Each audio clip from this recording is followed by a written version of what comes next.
Hello everyone, my name is Melissa Lieb. If it's your first time watching, my new venture is a fitness studio here in Pensacola. So if you are looking to improve your strength, coordination, or simply lead a more active lifestyle, our studios are designed to help you reach your fitness goals. We have an interactive app that allows you to check into your workouts, sign up for different classes that we have available, and you can also sign up for challenges and invite your friends to get on in those challenges with you.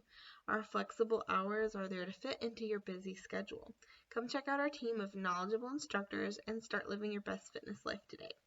So I need to work on the pitch, and I also am trying to find a name, come up with a name for the fitness studio. I'm still working on that, hopefully by next week.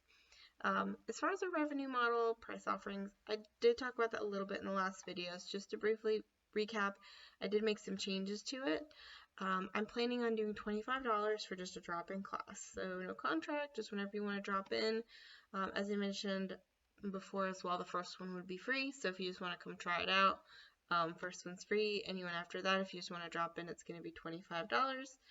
It's $100 for 5 classes, $175 for 10 classes, and then $150 for a month-to-month unlimited. 20% discount would be applied if they did like a 6-month contract. The lower price for the contract, it provides assurance that there's going to be funding for those future months. It can help with planning. And I'm not trying to be the lowest price studio, but based on other pricing options for competitors, these are reasonable prices from what I can tell. These are all well within, if not less than, what other fitness studios are charging in the Pensacola area.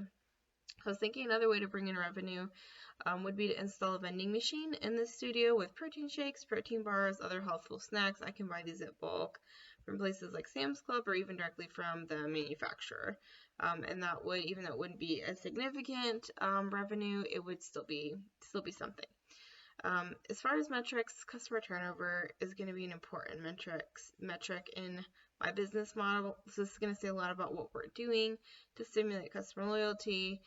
Is this working out? Are people leaving after their contract? So that's going to be a strong one. And another key metric is going to be, are we adding new people? Are new people coming in? What kind of traffic are we getting? Are they coming just for one class and then leaving? So those are going to be the really important metrics for the business, for this particular business model.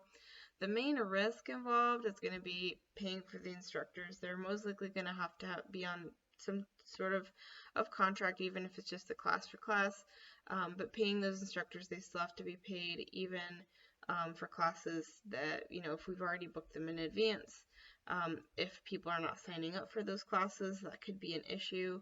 Of course, we'll still have to pay a lease or a mortgage on the property along with any kind of insurance, whether or not customers actually sign up for every class that we are offering. So there may be a little bit of trial and error there, especially in the beginning, trying to figure out what staffing is going to be needed for what times. I've noticed on competitors that they do not offer classes every hour. Morning, maybe some afternoon ones and some evening ones. But they've probably found the sweet spot of when people are signing up for these classes, and it could be very different on depending on different regions of Pensacola. So I've not been to a lot of fitness studios that are empty, but I know COVID has changed a lot of that, and something unexpected like that could potentially ruin a small fitness studio. So that's also a risk, is not being able to handle something like a disease outbreak that affects in-person workouts. Competitors, I've noticed, are not doing a lot of advertising, but they are pretty strict about signing up for classes in advance online, and some of them even close the doors once the class has started. So I think that's actually a little bit limiting to customers. Maybe they decided at the last minute they wanted to come, and that should be allowed. I think at this point it should be allowed for them to come if they're running a little bit late, especially as I mentioned previously, we are catering as well to, we want to cater as well to parents and allow parents to sign up for these classes as well. And sometimes unexpected things happen when you have children. I did mention before as well, a lot of the competitors are only offering one type of class and then maybe some variations on that class, like yoga, but then they'll have different types of yoga classes. So for them, this keeps it simple in terms of the service that's being offered, but it's not going to have the same range, the market range potential revenue. I think people want to have options, unless they're hardcore, it's just it's appealing just to a specific market. So I think there is potential for revenue there by offering different types of classes. So for partnerships, I had an appointment with my personal weight management practitioner this week. So I took that opportunity to ask some non-leading questions to find out how or if weight management professionals would partner with a fitness studio. And what I discovered is that since a lot of times these practitioners are trying to get their clients or patients to lose weight, and I ask questions like, in your experience, I could get kind of a broader view of like what these practitioners are recommending, who they're partnering with. They usually prefer if their patients, since they're trying to lose weight, are doing something more high intensity, running, other types of intense cardio, and my practitioner said they do value things like yoga, Pilates, bar, etc. as wellness tactics, and of course she also mentioned the benefit like strength and toning. So I think partnering with a weight loss center or nutritionist is not necessarily going to be a good fit.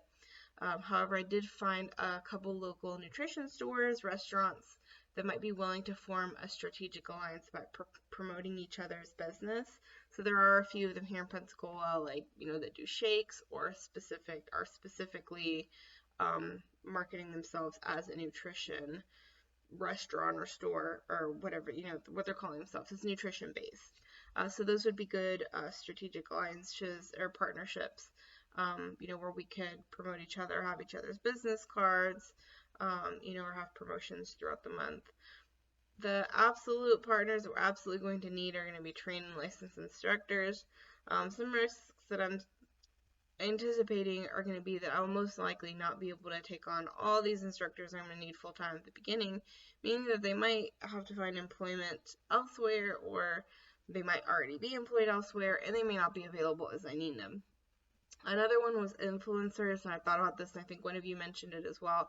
I do have some acquaintances that are talented at making videos and getting a following, so I will be going this route.